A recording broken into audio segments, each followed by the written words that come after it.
Bueno, para la lección de hoy quería repasar un poco capítulos 1 y 2 de Efesios. Estamos estudiando la carta de Efesios y bueno, hemos visto mucho en los primeros dos capítulos, así que hoy vamos a ver, el capítulo 3, pero antes quería repasar un poco de lo que estamos viendo y hemos visto. Es una linda carta escrita por Pablo, y justo Pablo, él se encuentra, ¿no?, encarcelado en Roma, en el capital del Imperio Romano. Aquí en Roma, él está en la cárcel, y acá está Éfeso, es una ciudad importante del Imperio. Y bueno, Pablo vivió en Éfeso 3 años, ¿no? Plantó una iglesia allí, hizo mucho trabajo, no solamente en plantar una iglesia en Éfeso, pero a través de este trabajo, muchas otras iglesias en las aldeas cercanas, las ciudades cercanas de Éfeso también se empezaron iglesias allí. Entonces, Pablo tuvo su base en Antioquía. En Antioquía salió como misionero y plantó, en su primer viaje misionero, muchas iglesias en lo que es hoy en día Turquía. Y pues, bueno, después en su segundo viaje misionero pasó por zonas como Filipo, Tesalónica, ya en zona de Europa, ¿no? Y concluyendo su segundo viaje, pasó por Éfeso, y creo que se dio cuenta de que es una ciudad estratégica. Entonces, en su tercer viaje misionero pasó tiempo en Éfeso. Ahora son como 5, 7, 8 años después de esto, de que vivió en Éfeso. Pablo obviamente tenía mucha afección y cariño para la iglesia en Éfeso, entonces quería mantenerse en contacto con estos lugares, no solo Éfeso, pero también en lugares como Filipo y otros lugares. Entonces, ¿cómo comunican? ¿Cómo él comunicó a ellos? A través de cartas, ¿no? Enviando cartas, no solamente animándoles en la fe, pero también dándoles más instrucciones sobre la fe, para consolidar su fe en creencias en Jesús, ¿no? Entonces vamos a ver que Efesios, la estructura, hemos hablado un poco de eso, es que es dividido en dos secciones, ¿no? Efesios tiene 6 capítulos 1 al 3, está marcado por indicarnos lo que es, explicar verdades acerca de la fe cristiana, y capítulo 4 al 6 nos explica cómo debemos vivir a la luz de lo que de estas verdades que él explica en capítulos 1 al 3. Entonces, 1 al 3 se puede decir que estos tienen que ver con ortodoxia. Orto significa correcto, doxia, creencias o enseñanzas. Entonces, en capítulo 1 a 3 vemos enseñanzas correctas, doctrina correcta. Y después, en capítulos 4 a 6, vemos ortopraxis o correcto práctica, ¿no? La práctica de poner en práctica las enseñanzas verdaderas de capítulos 1 al 3, ¿no? Otra forma de verlo es modo indicativo y modo imperativo, ¿no? Usamos en el idioma modo indicativo, nos indica qué es la verdad, y el modo imperativo es cómo uno debe reaccionar en base de esa verdad, ¿no? El otro día, pasando por el barrio, vi un cartel que tenían 2 oraciones, uno indicativo y otro imperativo. El indicativo decía, el timbre no funciona. Eso es la verdad, el timbre no funciona.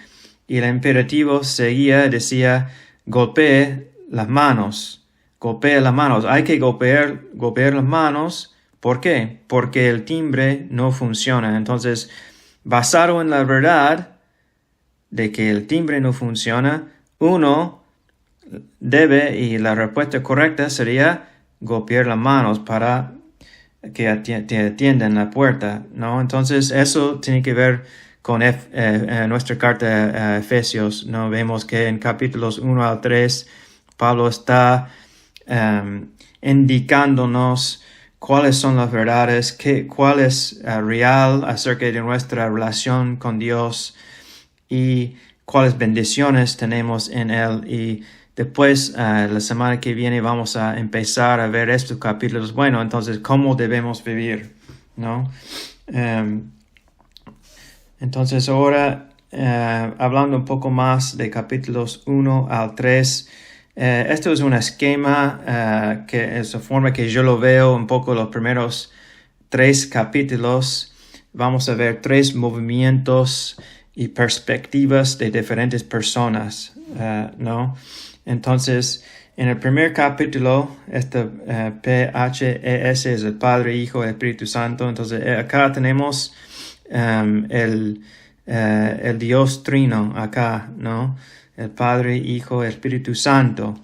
Y en el capítulo 1 vemos todas las bendiciones que el Padre, Hijo y el Espíritu Santo, toda esa lluvia de bendiciones que cae sobre los efesios, ¿no?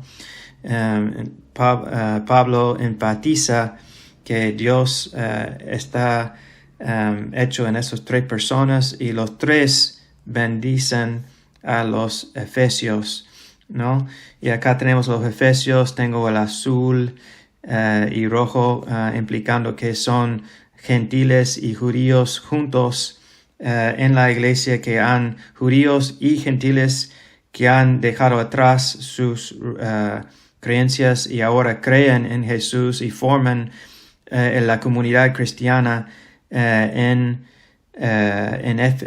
Éfeso, ¿no?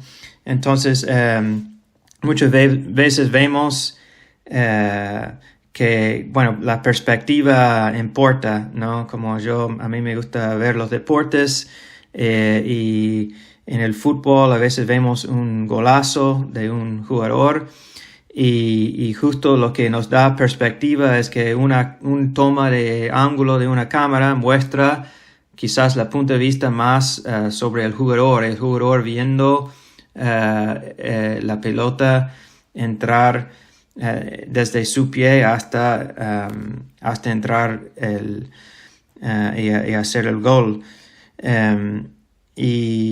Pero después hay otra perspectiva desde el ángulo del arquero, ¿no? Y da como un poco diferente sensación, ves la pelota entrar al arco en una forma diferente. Entonces, en el primer capítulo la perspectiva es desde Dios, desde el Padre, Hijo y Espíritu Santo hacia los efesios. Y en capítulo 2 vemos la perspectiva de ellos, de los creyentes, y viendo su realidad y viendo desde su perspectiva todas esas bendiciones cayendo sobre ellos como individuos y también como una comunidad de 2 trasfondos diferentes de los judíos y no judíos, los gentiles. Entonces, capítulo 1 sería perspectiva de Padre, Hijo, Espíritu Santo hacia ellos. El capítulo 2 sería la perspectiva de ellos viendo arriba y cuál es lo que ellos vieron de estas bendiciones. Y después en capítulo 3 Pablo va a entrar a la escena y querer orar para los efesios, y también vamos a ver que antes de orar él quiere explicar que tiene esa carga del Padre, Hijo y Espíritu Santo para él tenía y tiene una carga para predicar a los no judíos. Entonces, bueno, vamos a entrar al texto ahora a repasar un poco esta perspectiva que vimos en el primer capítulo, ¿no? Que vimos las bendiciones que caen sobre nosotros del Padre, el Hijo y el Espíritu Santo. Vimos que Dios Padre no nos escogió antes de la creación del mundo. ¿Para qué? Para que vivamos en santidad. Ahora tenemos la posibilidad de vivir vidas santos porque a través de estas bendiciones que Dios nos da, ¿no? Podemos vivir sin mancha delante de Él. Ahora, por el amor del Padre, somos adoptados como hijos, somos parte de la familia de Dios. Más adelante habla de las riquezas que tenemos en Cristo, ¿no? En Cristo fuimos hechos herederos en Cristo, a fin de que nosotros, los primeros en poner nuestra esperanza en Cristo, seamos para la alabanza de su gloria. Y acá habla del Evangelio que los trajo la salvación. En Jesús tenemos la salvación, podemos simplemente creer en Él. Y después, al creer en Él, vemos ahora las bendiciones del Espíritu Santo que nos sella, ¿no? Y garantiza nuestra herencia. Entonces, bueno, tenemos muchas bendiciones. No quiero enfocar mucho en capítulo 1, pero vemos una lluvia de bendiciones que tenemos justamente en el Padre, Hijo y el Espíritu Santo. Después vimos una oración de Pablo para ellos. En capítulo 2, ahora la perspectiva cambia y vamos a ver cuál es la situación de los en Éfeso, viendo la situación de ellos y viendo cómo esas bendiciones caen sobre ellos. En primer lugar, dice que sin Dios, ¿no? Sin Dios, sin estas bendiciones, sin esta fe, sin este paso de aceptar que Dios murió por nosotros, dice que sin esto estamos muertos en nuestras transgresiones y pecados, ¿no? ¿Cómo conducimos sin Dios? Según el gobierno de los aires, según el Espíritu que ahora ejerce poder en los que viven en la desobediencia. Pero más que nada acá hace hace un hincapié, ¿no? Que impulsados por nuestros deseos pecaminosos, siguiendo nuestra propia voluntad y nuestros propios propósitos. Propia voluntad y nuestros propósitos. Si no estamos viviendo para Dios, entonces estamos viviendo para nosotros mismos. Básicamente nosotros mismos somos nuestro propio Dios. Entonces, el que rechaza a Dios dice, no, mi camino y mis deseos son más importantes de los caminos y deseos de Dios. Mis propósitos son los que manda. Yo. Entonces, Dios quiere ser nuestro rey. Él quiere cambiar nuestro corazón. Él quiere que nos siga los propósitos de Él. Ahora quiero aclarar acá que eso no significa que si uno llega a ser creyente, no implica, si uno cree en Jesús y es cristiano, no implica que no hace nada por sí mismo. Por ejemplo, Dios espera de un cristiano si él tiene un deseo, él o ella tiene un deseo por ejemplo, de ser médico. Y bueno, si Dios ha dado capacidad a esa persona de estudiar ciencias y entonces no implica si uno dice, bueno, ahora soy creyente y no puedo hacer nada según mi propia voluntad. No es así. No es como que seguir a Dios y a Jesús uno simplemente se desaparece del mundo y tiene que hacer huir a un, qué sé yo, un lugar afuera de la ciudad y vivir así uno solo con Dios. No. Es simplemente decir, bueno, si voy a ser médico o voy a tener un negocio, que ahora mi propósito no es simplemente ganar un montón de plata, o mi propósito no es simplemente ganar fama, pero mi propósito es ver cómo puedo utilizar mi profesión, mis dones, mis recursos por el reino de Dios, por el bien de Dios, bajo los conceptos y principios de Dios que Él me manda. Entonces es como que tengo mi vida, pero mi primera meta, más allá de todo, no son mis propósitos y mi propia voluntad, sino primero voy a ver qué es lo que Dios quiere para mí. Bueno, entonces quería aclarar eso. Entonces ahora esto es nuestra vida, o la vida de los efesios sin Dios, pero ahora vemos un pero muy importante, un pero Dios, que es rico en misericordia. Ya aquí habla mucho de la gracia. Por gracia ustedes han sido salvados. La incomparable riqueza de su gracia, ¿no? Entonces Pablo quiere marcar que por gracia ustedes han sido salvados mediante la fe. Entonces somos salvados de esta vida lejos de Dios, de esta vida no siendo como o sea, una vida sin Dios. Somos salvados, somos perdonados. Dios nos adopta, nos perdona, nos limpia, y es por pura gracia. No tenemos que hacer 1,000,000 de oraciones o ir a la iglesia X veces o ofrendar X dinero. No, dice es por gracia y es un regalo. Es un regalo, ¿no? Si es un regalo de Dios, se recibe el regalo nada más, no por obras, para que nadie se jacte.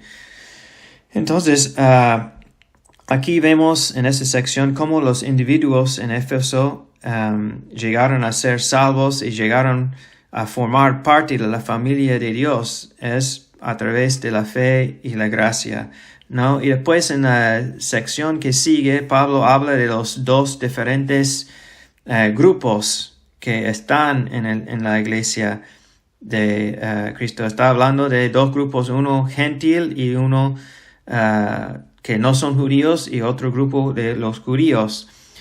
Creo que nos cuesta hoy en día, entender que, bueno, este concepto de los dos pueblos, los judíos por miles y miles de años, ¿no? Que tenían su forma de religión, su pueblo, intentando de obedecer los mandamientos y llevar a cabo todos los sacrificios, tenía todos sus ritos religiosos, ¿no? Inclusive cuando fueron conquistados por otros, los babilonios, los persas, los griegos, después los romanos. Entonces ellos, a pesar de todos esos sufrimientos que sufrieron, tenían que aferrarse y vivir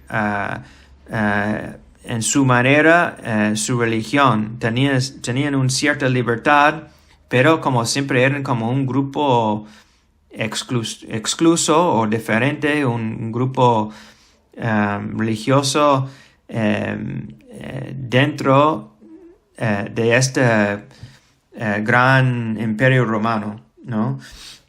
Entonces acá en esta sección habla un poco de esto, de que bueno, los gentiles que parecían excluidos de la ciudadanía de Israel y ajenos de los pactos de la promesa en tiempos antiguos, pero ahora en Cristo, ustedes que antes estaban lejos, Dios los ha acercado mediante la sangre de Cristo. Entonces todos los gentiles que no son judíos ahora tienen el mismo acceso a las promesas de Dios. Cristo es nuestra paz. ¿no? Y bueno, ahora no hay enemistad entre grupos. Y bueno, ahora Él creó en sí mismo de los dos pueblos una nueva humanidad al hacer la paz para reconciliar con Dios a ambos en un solo cuerpo mediante la cruz, ¿no? Entonces el pasado, todo ese sistema religioso de Israel pasó y ahora tenemos un nuevo pacto. Cristo ofrece un nuevo pacto a la humanidad. Y bueno, ahora quiero avanzar al capítulo 3. Ese es un resumen de los primeros capítulos. Dos capítulos. Ahora vamos al capítulo 3. ¿No? Quiero marcar acá que, bueno, al principio Pablo ahora quiere decir, bueno, quiero orar para ustedes, ¿no? Me arrodillo en oración, pero vemos abajo en la oración empieza, ¿no? En versículo 14. Entonces, ¿qué pasa en versículos 2 a 13? Pablo como toma una pausa antes de orar, dice quiero como aclarar algo y justo lo que quiere aclarar, bueno, un par de cosas, pero más que nada él al final acá le explica que no se desanimen a causa de lo que sufro por ustedes, ya que estos sufrimientos míos son para ustedes un honor. Entonces él quiere orar desde el cárcel, dice que voy a orar siendo esclavo, pero no tengan pena por mí, no estoy como roto, no estoy súper triste, no estoy menos, no soy menos por estar encarcelado, sino para mí es un honor porque a predicarles a ustedes, a ser su siervo a Dios y a ustedes. Por esa causa fui justamente, me acusaban de Pablo. Los judíos acusaban a Pablo justamente como la misma manera que acusaban a Jesús de como hacer un disturbio entre sus pueblos. Entonces los judíos quejaban a los gobernantes romanos para arrestar a Pablo. Entonces fue por su fervor a hacer justamente este trabajo de plantar iglesia que fue arrestado. Ahora vamos más arriba. Pablo dice que sí es un prisionero de Cristo por el bien de ustedes.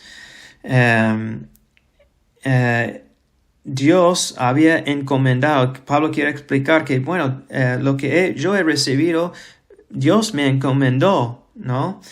Dios me dio a conocer por revelación, Dios mismo me reveló este misterio, el misterio que justamente él habló en capítulo 2, el misterio de hacer los dos pueblos en uno solo, ¿no? Que ahora Dios y Cristo está haciendo algo diferente.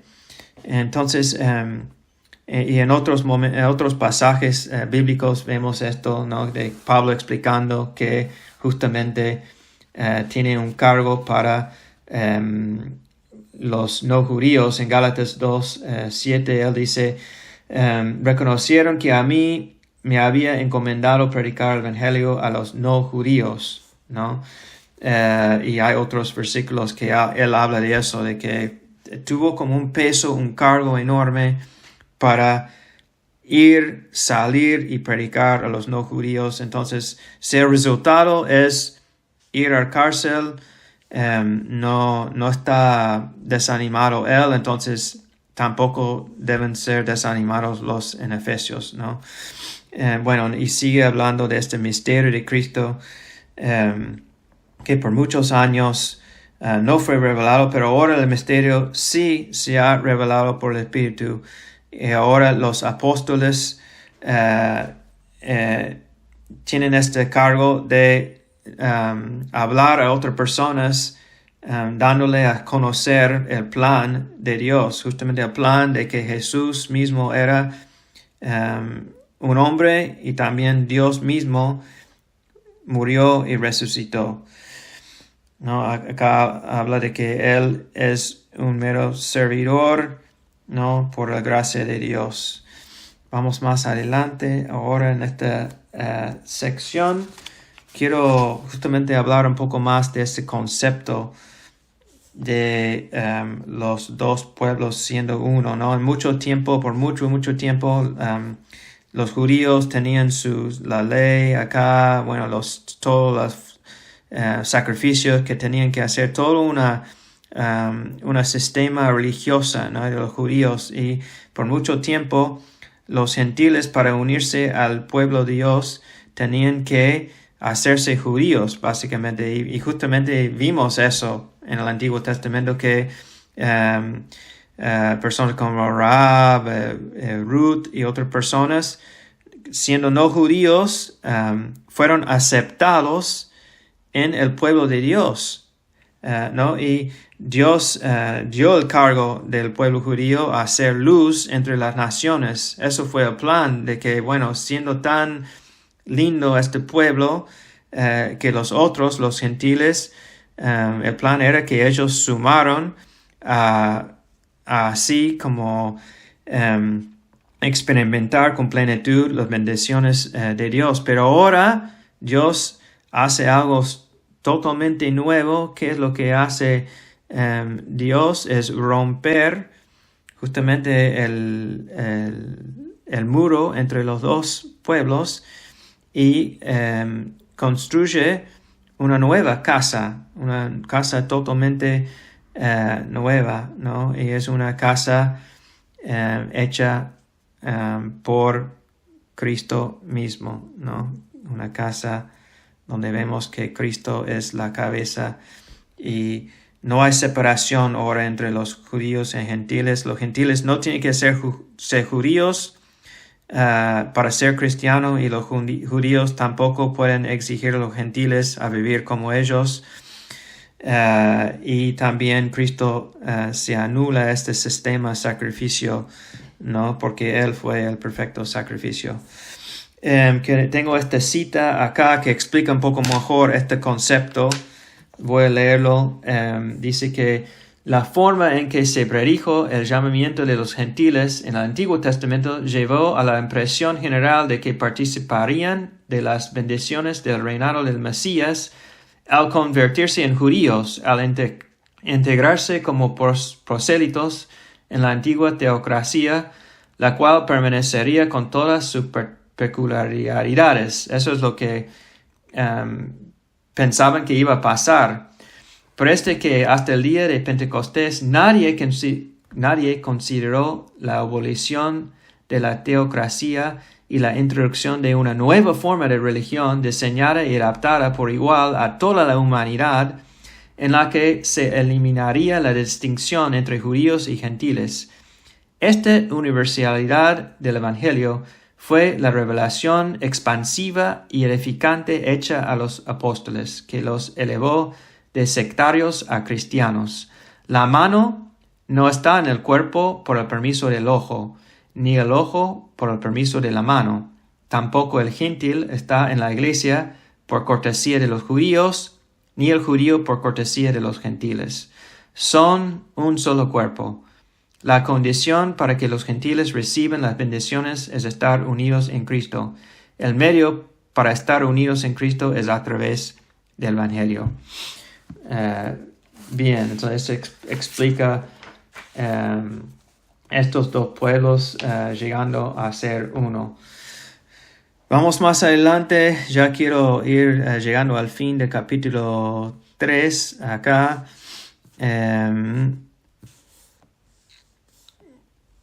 Vamos ahora a la parte de, también, quería marcar también en versículo 12, él dice algo interesante acá, que podemos acercarnos a Dios, ¿no?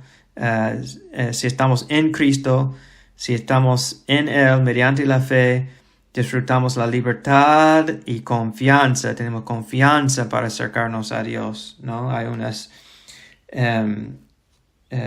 cita acá que dice, el único que se atreve a despertar al rey a las 3 de la mañana para pedirle un vaso de agua es justamente su hijo. Un hijo del rey va a tener acceso y confianza de despertar al rey. Y este es nuestro acceso a Dios, ¿no? Tenemos libertad y confianza. Pero bueno, muchos intentan de acercarse a Dios con un soborno o intentan de acercar a Dios a través de un intermediario. Puede ser una estatua o otra cosa. Y estos tipos de personas que hacen así no están acercando a Dios con plena confianza y libertad. Pero si confiamos en Cristo, sí podemos acercarnos a Él con libertad y confianza. Y bueno, ahora quiero ir a la parte final, que esta oración, ¿no? Justamente Pablo ahora dice que quiere orar para ellos, quiere orar por los en Efeso. ¿Qué es su oración? Son dos cosas. Él ora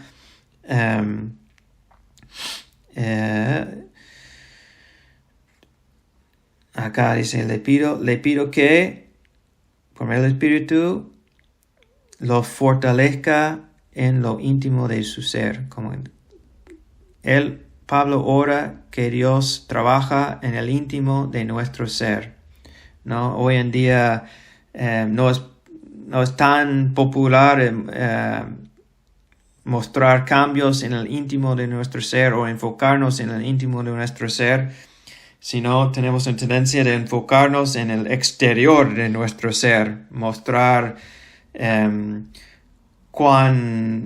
los músculos que tenemos, el cuerpo que tenemos, o mostrar en Instagram la imagen que tenemos, o mostrar a otros el título que tenemos colgado en la pared que hemos recibido, o mostrar las nuevas cosas que hemos comprado, o mostrar quiénes son nuestros contactos y amigos. Hay un montón de cosas que hacemos en nuestro exterior, nuestro ser, pero en realidad este interior, el íntimo de nuestro ser, es justamente hablando de nuestro corazón, ¿no? Donde está asentado todas nuestras emociones, deseos. Allí está asentado todos nuestros pensamientos sobre nuestro pasado, nuestros remordimientos, pensamientos sobre nuestros fracasos, también alegrías sobre lo que hemos hecho, también viendo hacia adelante. Quizás hay dudas, inquietudes, todas esas cosas, ¿no? Dentro de nuestro ser, dentro de nuestro corazón. Es justamente allí donde Dios quiere trabajar, donde Dios quiere cambiarnos, Dios quiere que seamos fortalecidos, ¿no? Allí, en estos pequeños rinconcitos de nuestro corazón, es justamente donde Cristo quiere habitar, ¿no? En nuestros corazones. Entonces, eso es la primera cosa, es que Pablo ora por nuestro íntimo de ser. Y el segundo es que podemos comprender comprender cuán ancho, largo, alto, profundo es el amor de Cristo. En fin, que conozcan ese amor que sobrepasa nuestro conocimiento. ¿Cómo podemos comprender algo que sobrepasa nuestro conocimiento? Suena ilógico, suena como una paradoja. Creo que lo que está hablando acá, si puedo dar como un poco de analogía, imaginamos intentar de comprender cuán grande es el universo, ¿no? Cuán grande es el universo es imposible, no podemos captar cuán grande es el universo, pero sí podemos estudiar astronomía, podemos intentar de decir, bueno, tal estrella está a tal miles de años luz de la Tierra.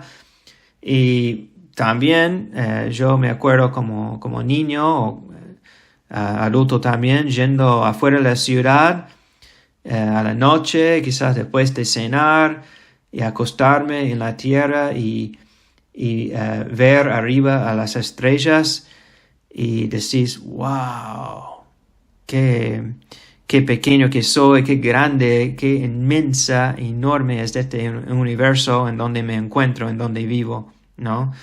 Entonces creo que es así con el amor de Dios, creo que es así que nunca vamos a poder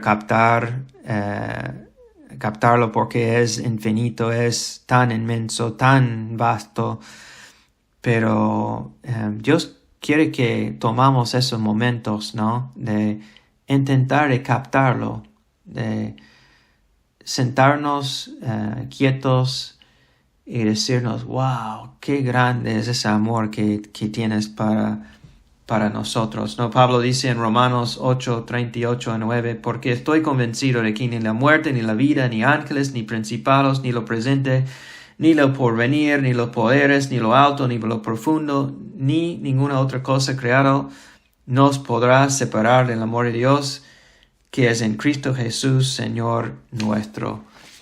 No, quería también leerles este himno que encontré que dice así: el amor de Dios es mucho mayor de lo que lengua o pluma pueden expresar, va más allá de la estrella más alta y llega hasta el infierno más profundo. A la pareja culpable, abatida por la angustia, Dios entregó a su Hijo para redimirla.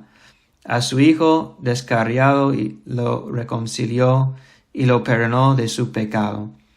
Oh amor de Dios, cuán rico y puro, cuán inconmensurable y fuerte, perdurará para siempre el canto de los santos y los ángeles. Si pudiéramos llenar el océano con tinta, y si los cielos fueran pergamino, si cada tallo en la tierra fuera una pluma y cada hombre una escriba, escribir sobre el amor de Dios secaría el océano, ni el pergamino podría contenerle todo, aunque extendiera de cielo a cielo.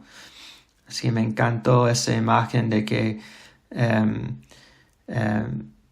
no podríamos secar el océano si fuera tinta y escribiendo sobre el amor de Dios, ¿no?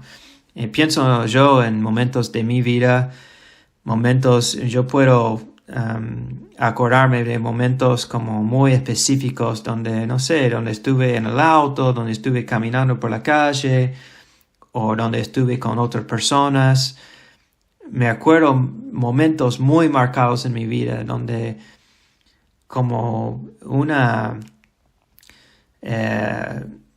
plenitud de amor caía sobre mí, como que captaba yo un poquito de ese amor. Y en ese momento sentí como el más seguro, más paz, más pleno, más real, más íntimo, porque el amor de Dios es real y íntimo. Muchas veces vemos en la vida hoy un amor muy abstracto o un amor transaccional, un amor que simplemente se da el amor por recibir otra cosa, pero el amor de Dios no es transaccional, es íntimo, es personal, es real. Entonces, eso es mi desafío para nosotros, y esto es la oración de Pablo, ¿no? Pablo no hubiese orado eso si no fuese posible, ¿no? De entender, empezar a comprender ese amor. Y quizás ustedes, cada uno de nosotros podemos, tomar quizás nos hace falta tomar este paso y aceptar ese amor, aceptar lo que es Dios. Sí, entiendo que me amas, tomar ese paso de fe, ¿no? Entender del amor que Él tiene, su amor es muy grande para nosotros. Y bueno, entonces lo que quiero hacer ahora es hablar a cada uno de ustedes, pero justamente quería explicar que en realidad cada frase, cada oración que voy a decir es una verdad para todos. Entonces, aunque menciona un nombre específico, también puedes pensar en ti mismo, ¿no? Entonces, ahora voy. El amor de Dios, ¿no? Gabriel, el amor de Dios por ti es más de todos los granos de arena. Marta, jamás podrás huir ni esconderte del amor de Dios que te envuelve como una cálida manta. Johnny, Dios te ha amado desde el momento en que naciste, está loco por ti. Martín, el amor de Dios por ti es infinitamente mayor que tu amor por tu hija. Alisa, el amor de Dios por ti es constante, inmutable, más fiel que la salida del sol. Kyle, jamás podrás escapar del amor de Dios, del mismo modo que una roca en el fondo del océano más profundo no puede escapar de estar mojada. Sophie, si supieras la plenitud del amor de Dios por ti, te haría llorar de alegría. Fede, Dios no puede dejar de amarte, así como no puedes volar al corazón del sol sin quemarte. Anita, el peso del amor de Dios siempre está sobre ti. No es un peso que te aplaste, sino más bien un peso como una cascada fresca que corre sobre tu cabeza, refrescando tu alma. Andrea, no hay un solo libro sobre el amor y las relaciones, ni una sola canción sobre el amor escrita y compuesta por la humanidad que puede compararse con el amor de Dios por ti. Valeria, si Dios te cantara una canción de amor, sería más fuerte y apasionada que todas las canciones de los aficionados del mundial, de todos los países del mundo juntos. Belén, Dios no puede amarte más, ni puede amarte menos, así como no puedes añadir uno al infinito, ni quitarle uno. Laureano, el amor de Dios por ti es más poderoso que cualquier arma jamás fabricada, más fuerte que cualquier torre de refugio y más grande que cualquier montaña.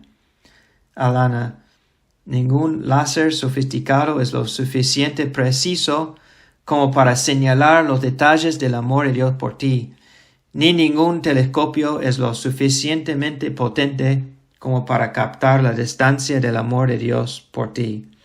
Entonces, les ruego ahora y durante toda esta semana que se tomen un tiempo para reflexionar sobre el amor inconmensurable que Dios les tiene. Contemplemos ese amor. Pídele a Dios que te dé a conocer su amor. Amén.